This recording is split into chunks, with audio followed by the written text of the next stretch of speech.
Okay, hello everyone. I'm Erin from Artists Who Thrive, and welcome to my podcast. Every week for the last month, I've been joining you with a different theme about how to be an artist in the world, how to channel your magic, and how to share it with the world. This is how I sign my book if you buy a copy from my website. And I'm really trying to dig a little deeper this week into what it's like to have a much grander vision of what you want in your life. For me, I've been trying to buy a wallpaper factory, and I've been trying to really grow my business exponentially by getting other artists on board to print their stuff. And it turns out this is a much harder endeavor than I ever thought it was going to be.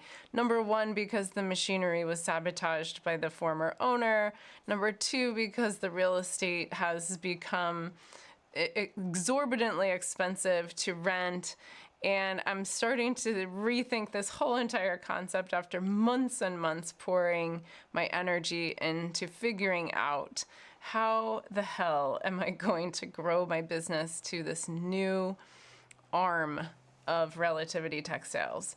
So I had two amazing sales calls this week, and I talked to different artists about their vision for how they want their textiles to really push their brand forward. And it was so interesting because as I'm here trying to sell my concept and expand my own vision, I'm also invested in listening to three separate artists. One is a coaching client, two are potential clients. Really listening to their reasons why they feel limited.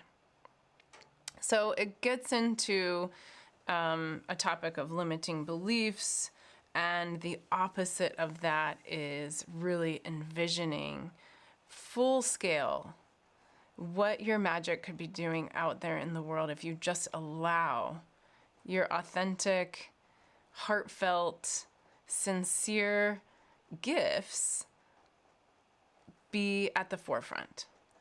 And how would you have to be in order for that to really happen? So the first person that I talked to, her name is Kim. She's been doing interior design since 1987 when she graduated from design school. She kind of figured out a way to change from a service-based industry like design services and interior design into taking trips to Europe, where she collects antique furniture and brings these huge containers, shipping containers back with different antiques, which she sells at Round Top. So anybody that's been to this place outside of Austin, Texas, it's kind of a designer destination now, even though 25 years ago I was going there with my grandma and it was just like little carts on the side of the road selling old quilts and stuff.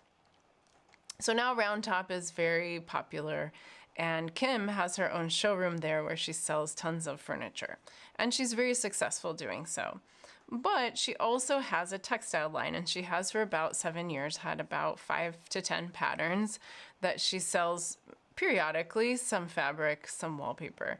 And she wants to take it to the next level because she expressed to me, either I want to give up this part of my business or I want to really ramp it up.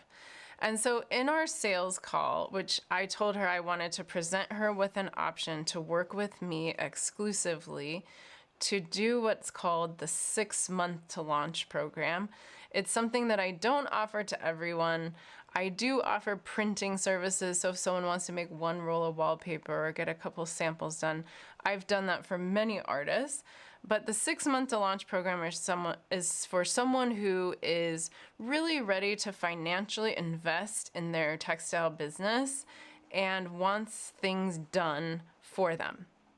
So I'm doing everything for another client that I do typically for Relativity Textiles, including samples, packaging, photography, graphic design, marketing, you name it. Anything to be successful it's going to cost money and it's going to take time. So in speaking to Kim, she began telling me and my team just everything that she's tried up until now.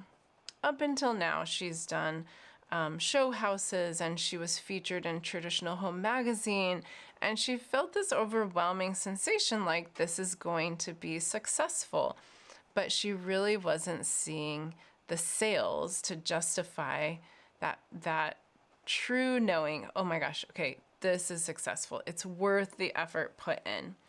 And so it really comes to like this point of an equation, like if I'm spending 20 hours a week doing something and it's not paying me back, like, is it worth it? And we were trying to help Kim to understand that if she were to trust our team and invest financially in this program, in this package, within 6 months, she would have an industry launch of her own new collection with artwork that she has created alongside our team of artists in colors that she loves for her own brand. And it would really tell her specific story. And so Kim did not say no. She did not say, I can't afford it, which was good for us because we realized, okay, we're getting warmer, but she didn't sign up right on the spot either. And I think that in our call, we started to sense Kim was sort of spiraling down, and we could hear her doubts, and we could hear her worries, and we could hear all of the reasons that she really felt like were true. Remember back to the last video I made called the 4-box model, where if you put that statement in box number 1, like, oh, it's not going to succeed, or it's not worth this amount of effort, well, then that's going to be true, right? And so she was giving us all this evidence that she had collected that like, oh my gosh, I've spent so much time on this and it really hasn't been rewarding. I haven't seen the results. And so what we had to do, because this is a sales call after all, is convince her that there are benefits to outsourcing some of this to someone who is an expert, and to trusting and allowing other people into her team to take care of her ideas, her designs, and her vision in the same way, with the same integrity as she would.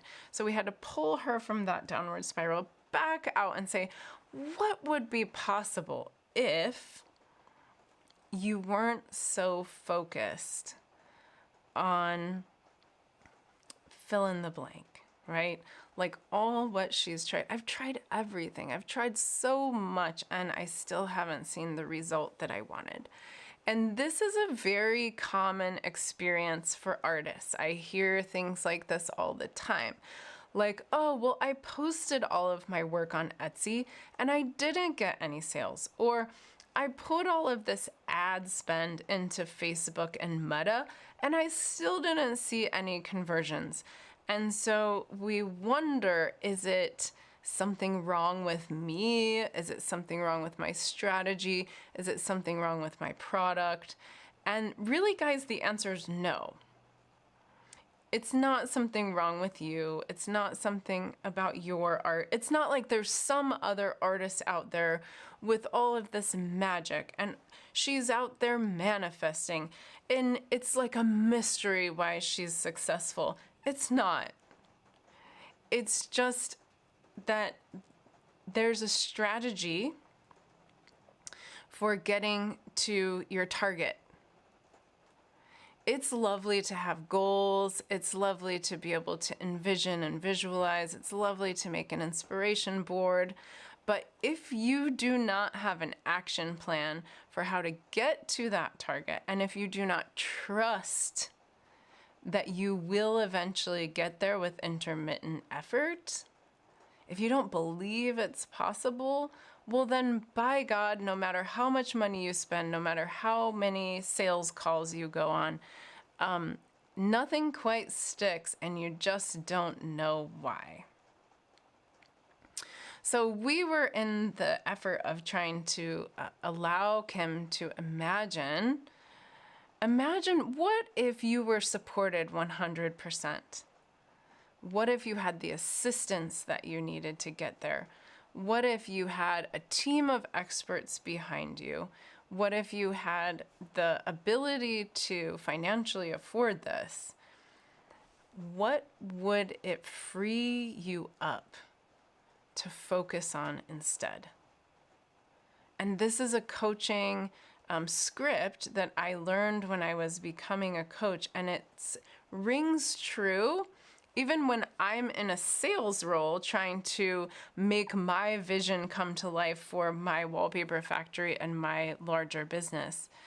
I'm using this coaching script to allow this creative woman to shed her doubts, shed those fears, and let them not be the focus. What would you focus on instead? And isn't that more fun to think about? Doesn't that hold a higher energy and a higher vibration for you? Isn't it so much more creative to use our imaginations and really sit with the possibility, the infinite possibilities of, I would like to make $1 million or more. I would like to buy a mansion, or better, I would like to sell 8,000 rolls of wallpaper, or better. I would like to own a wallpaper factory, or something even better that allows me to assist other creative people in making beautiful things with limited amount of resources and time on their own behalf, that we assist them in getting to their goals. And so in speaking with Kim, we took a little while to settle into the fact that most likely people are going to have excuses, limiting beliefs, and reasons why they believe something to be true that simply could be eliminated if only they could see the possibility of asking for help and allowing us into their process. So in our second call, the following day, we changed our slideshow a little bit. We changed our approach a little bit with the next artist. And her name is Mulaney, and she's a very established artist in New York. And she has worked in many different mediums, but she really identifies as an artist first, which I love. That is super inspiring to me. I was once identifying only as an artist, not as an author, podcaster, business owner, wallpaper designer, and all the other things that I now have in my hat collection. I was an artist. And so I love the opportunity to talk to someone like Mulaney, who identifies as an artist, like a real practicing studio artist. And so in speaking to her, what we gleaned from her experience is, number one, 10 years ago, she had her own wallpaper collection. She printed some samples. She got the branding together. She was approaching and selling to interior designers. And you know what? She hated it. She hated how much she had to hold their hands to get them to buy. She hated how much free stuff she had to send out in order for them to finally be convinced that her product was worth including in their projects. And so she gave up the idea of having her own brand and being a wallpaper company. And she went on to do ceramics and rugs and many other art forms. And she even went back to school and got her degree to try something new. And so although she's perfect in the sense that she's a textile designer by trade, and she's a creative and she's an artist and she has an established brand, she would be so much fun for us to work with this 6-month to launch program. She shared with us that she was disillusioned about the interior design industry. She had had a bad experience, and that resonates for me as well. Sometimes, no offense to all of you that are high-end interior designers, your clients can be divas. You can be divas. And it sometimes feels like, here's the people I'm selling my product to, and here's me. And I don't know if I'm ever going to live at the same level that my customers are going to live at. I'm always going to be here selling to people that live up here. And that's not a good feeling. It's like I'm in service to someone who doesn't even appreciate the kind of special, unique gifts that I have. They're just like, woohoo, it matches my sofa. So that resonates, that tracks for me. And I don't fault her for having that opinion. The second thing that she shared with us is that she's really looking forward to creating works that are going to end up in art galleries. And she's relying on the galleries to be her sales channels so that she has more time in the studio. And she's looking forward to creating site-specific tile mosaics and different things that perhaps in the future she would love to make a wallpaper, something tactile, something unique, and something relatively expensive so that it's a one-of-a-kind installation in a gallery or museum. And I love that. I would love to work with her. But in that regard, she's not a perfect client for my offering. And my offering was a package where we do everything for you and we help you launch to the industry of interior design. And so I first felt a little deflated, like, oh no, we lost one. But then I felt hopeful again that maybe there would be a unique project where we could provide something to her and we could work on it with her, very closely and develop something unique. And potentially we could sell that again and again if she's interested in doing it that way. But that she had some reservations about what it was that we had hoped she was going to want. So in some way, I have to then be flexible in thinking maybe there's many different avatars. Maybe there's this artist who wants to create fine art and that is her niche. And maybe there's this interior design professional who has a furniture brand and she sells at market and she wants to have furniture with her fabric and wallpaper to match. And those are two different avatars. So we could potentially provide both of those different kinds of services to more and more customers that are just like Kim and Mulaney. But Mulaney also didn't sign up right away, and she didn't say, yes, sign me up. I can't wait to get started. Here's my financial investment. And so to an extent, I could see this week as a failure because I didn't rake in any dough or I didn't sell anyone on my unique idea. Nobody said yes. But it was actually successful in learning more about what our ideal client is. Our ideal client is someone who's not going to say, ooh, 5 figures. I can't afford it. I'm not, this isn't for me. Neither one of those clients said that. They said, not at this time, or not in this shape. And so I felt a success in the fact that I'm getting warmer. I'm a little bit closer to that ideal customer, and I learned something from each of these sales pitches. I learned something about how to present. I learned something about how to listen. I learned something about how to adapt, but also just being open to allowing them to express their doubts, their fears, their worries, their experiences that were negative, and saying, okay, I hear you. That sounds rough. I get it. I've been there too. What would you like to focus on instead? If you weren't so focused on what you've done up until now not working, would it free you up to imagine and envision an instance when everything was working great? And how do we get there? How can we provide a service to you that allows you to say, wow, that was really great. I loved that experience. Erin and Relativity Collective created wallpaper for me, and I didn't have to do any of the work, and I don't have to do all the drop shipping, and I don't have to run off to FedEx at 5 o'clock on a Friday night and ship some wallpaper. So we get to start offering more and more add-ons to the service of printing that allow the process to be full of ease and grace for our customer. And that was really wonderful to be educated by them on what they need. So I don't see it as a failure. I see it as I'm getting warmer.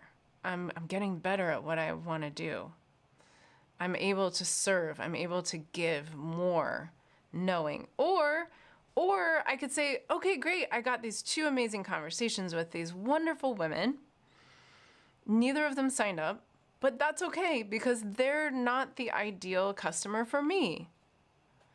At some point, someone is going to see the value in what I provide. At some point, someone's going to go, wow, that's worth $50,000. Actually, it's worth $100,000, but I would be willing to pay $50,000 for that, right? And likewise for you, if you went out and said, okay, I have this painting, it's $2,500, and someone says, ooh, it's too expensive. Does that mean that you should say, on sale today only, 50% off, $1,000. I can sell it for $1,000. Should you change your price? No. You need to refine who you're offering it to. You need to find the ideal customer or the ideal marketplace or the ideal audience for what it is you're selling. And this is a part of why I'm experimenting with doing a visual podcast on YouTube, because someone might be out there looking for resources of how the hell do I take my art and make it into a successful wallpaper and fabric brand? No one's teaching this stuff, you guys. No one will help you. You're just going to have to muddle through for the next 10 years until you finally make the numbers that you were dreaming of. Maybe you will make it to the numbers that you've been envisioning and dreaming of. And it's not because of lack of magic. It's not because of lack of talent. There are so many talented women out there running businesses like this that are not profitable. And you know why? Because it's fucking hard. It's so fucking hard. I'm just being real. Like, there are a lot of brands out there that are dressing up in their frilly dresses and they're going to all these trade shows and they're talking about things and they're selling their wares. And at the end of the day, they made $100,000, but it cost them $100,000. That is not profitable. That's a hobby. And the Women's Business Development Center mentor who 10 years ago looked me straight in the face when I said, I am an artist, so I've been running a business for many years. She said, oh, yeah? How much did you make last year as an artist? And I said, well, I sold a painting for $3,000, so that's the most I've ever made. She goes, and did that support your entire quality of life? And I said, what do you mean? She was like, well, did that pay your rent and your car and your groceries and your health insurance and your kids' daycare? And I was like, hell no, it was 1%. And she said, well, then it's not a business, it's a hobby. So to differentiate my business from someone else who's out there doing this for the pleasure of it as a passion project, I'm profitable. I've put a lot of work and effort into making sure that my business is profitable because I don't have another job and I don't have another person to pay my bills. So I'm in charge of my rent, my car payment, my groceries, my daycare bill, and everything else involved in my life gets paid for by my business. And that is a fact that makes me very proud. But there are not a lot of people out there doing what I do that can say that. And so for me, that provides this big open space, a business concept, where I can teach people to go from having a little pattern that they designed on their iPad, printing it, packaging it, selling it, and making money, becoming profitable. So the Instagram account and the book that I'm writing are called Pattern to Profit, because I want people to be able to take their art, whether it's a textile design or not, and move it through that process to being profitable. It's not rocket science. It's not magic. It's not a mystery. It's effort. It's trusting other people. It's having support. It's having systems. But most of all, you guys, it's about knowing what is your target. Where are you trying to go? What is your goal? You know, I think some people are totally happy having that passion project, having something cool to say at parties. I'm a textile designer. Woohoo, good for you. I'm a surface pattern designer. Like, most people don't even know what that is. Unless you're in the Facebook group called Surface Pattern Designers. It's like, ooh, great. Okay, cool. We're all here together. But like, some of us have a goal and a vision to really build an empire with this, build a brand, be known for this, have a legacy that someone might say, oh, Relativity Textiles. I've heard of that. And if that's you, if that's someone that really is out there looking for answers on how to do all this, how to actually make money at this, guys, I have not found a lot of resources. There's Bonnie Christine, and there's these other courses that you can take about how to use Photoshop and how to use Illustrator, but they don't teach you the industry side of print manufacturing, and they surely don't teach you about business skills. And so one of the points that Mulaney made was that she had a wallpaper collection that was licensed, her art, by a bigger company called Lulu in Georgia. And for 3 years, she sold her designs on their website. They were marketing it. She was marketing it. And she was receiving a royalty. Most royalties are between 5 and 15%. So if they go make $1 million selling your art, you're going to receive 5% of that. And for me, that's not enough to pay all my bills. It's not enough to really survive. It's not enough to feel like I just gave away 95% of $1 million to another company who profited from my magic, my vision, my ideas, my incredible intellectual property. To me, the most profitable person should be you, the artist, the one who designed that, the one whose idea it was, not some big box company. And granted, yes, they have lots of resources, and they have at their disposal many different people that work on their team to make it look glorious and put it on social media and put it on a website. But those things are not impossible for you to do yourself. So this is what I teach, and this is who I'm looking for. I'm looking for people that are interested in finding this amazing set of skills and resources all in one place to build a brand, a cohesive brand with a really unique story that can sell in many different marketplaces, whether it's Etsy or Cherish or your own Shopify website or Wayfair.com or House.com or there's a plethora of other places where these things can be sold. But, you know, the power of the internet. Here you are watching my video on YouTube. You could be selling your wallpaper here. And so I'm coming back around to this idea that the results, such as financial independence, such as recognition, which is your ego talking, but yes, we all want to be recognized. This desire to eliminate remedial work. Like, I don't want to do the busy work. I don't want to do the little stuff. I don't want to be the janitor and the bookkeeper and all the other things. Like, there's a way to outsource some of that stuff to people who know what they're doing, and they're way more efficient. Just like having a virtual assistant, you can have someone who helps you grow a textile business. And so building that team requires so much trust. So I'm looking for people that really want to work with us because they want to trust the process, because they have a vision that's greater than their fears. And we all have them. Doubts, fears, worries.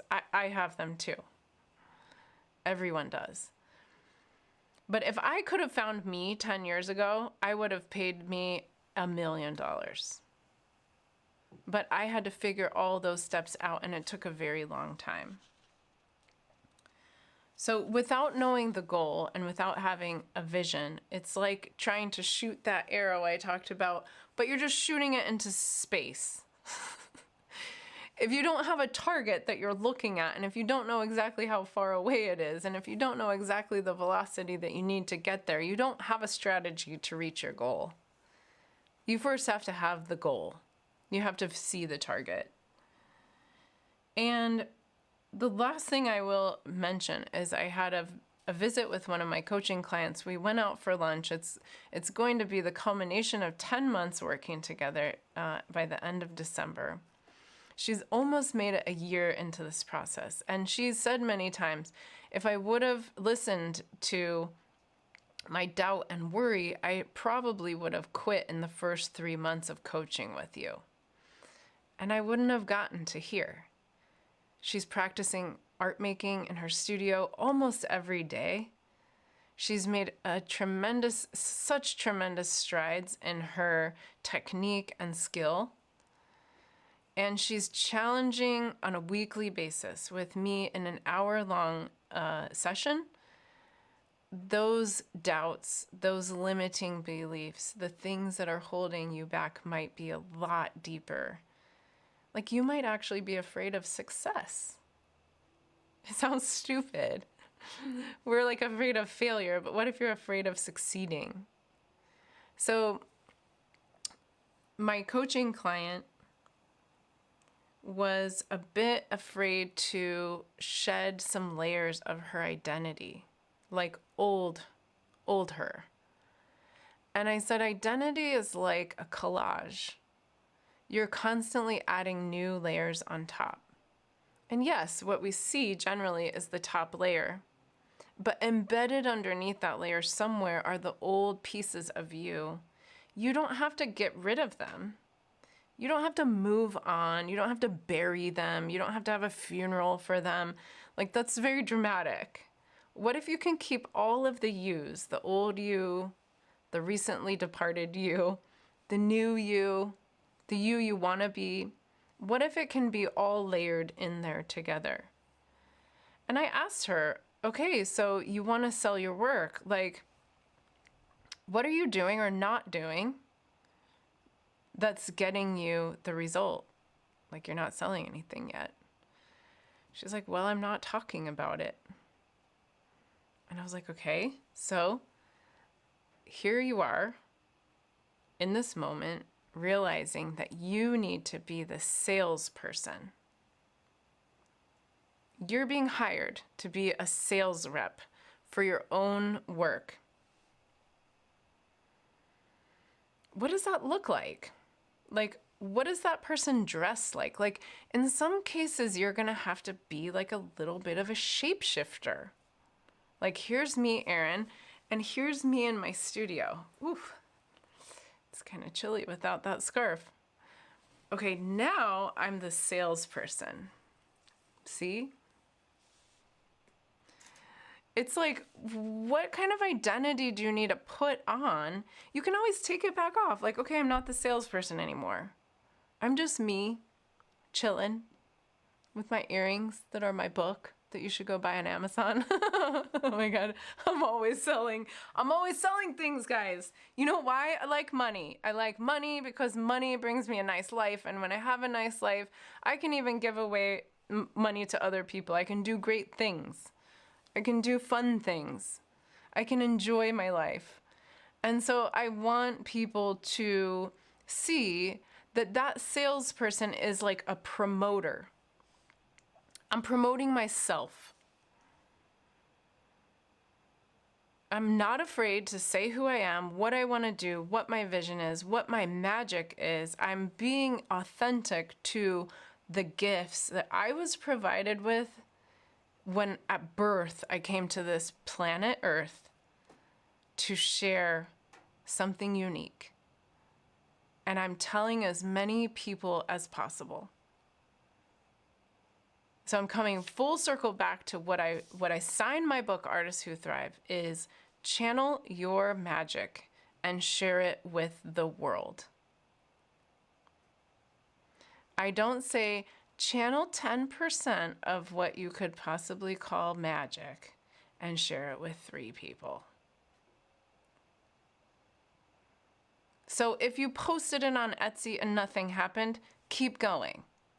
If you posted it on Facebook and your mom was the only one to like it, keep going. Because if you scroll back 10 years to the very beginning of my Instagram account, you will find I had 1 like and it was my mom.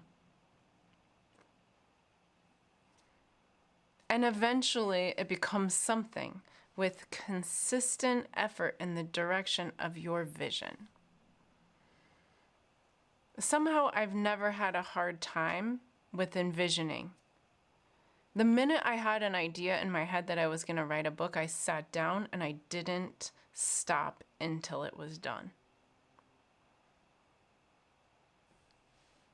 What would you be freed up to do if you weren't so bogged down, spiraling with doubt and fear and worry? If I could pick you out of that hole and say, what would you like to do instead? How would you like to be? This is really, in essence, it's the how. It's the how of like going from, I don't know how to, should I just like quit? Should I resign? Or should I keep going? You go in the direction of that thing that you would rather have. And I was telling my friend who's producing my episode for me, I was like, did you ever play that game when you were a kid? And it was like, would you rather? And you like pick something, 2 totally like crazy things. You're like, would you rather slide down a razor blade into a glass of lemon juice? Or it's like, what would you rather? Would you rather just be like bogged down by fear and doubt? Or would you rather be like riding a unicorn pony into the clouds? I mean, it seems a little dreamy and like way too hopeful, hocus pocus, but really guys, like what would you rather? I would rather support myself 100% with a business that was created upon my ideas and my art. And that business would be my legacy. And that people would come find me and say, how did you do that? And I said, read the book. I wrote a whole book about it. And if you want to hire me, I'll show you how. That's my vision. It's not your vision. What is your vision? It's the power of using your imagination. And not everyone's going to consider themselves an artist, but guys, I know for a fact you were all born with an imagination. So if you can honor that imagination, there's infinite possibilities of what you can do with it. And that's all I have for today. So it was because of these 3 different artists I got to talk to this week that I got to reflect on my own path and my own situation. And I think that it's a universal thing that can apply to anyone.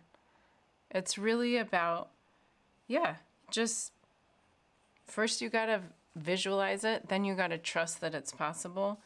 And then there's got to be a little tiny constant forward momentum in the direction of that. The focus needs to be that instead of this. Don't spend too much time on it. There's so much better things to think about. That's it for today. Thanks for being here. Like and subscribe. Isn't that what I'm supposed to say? Like and subscribe for more amazing content. Bye.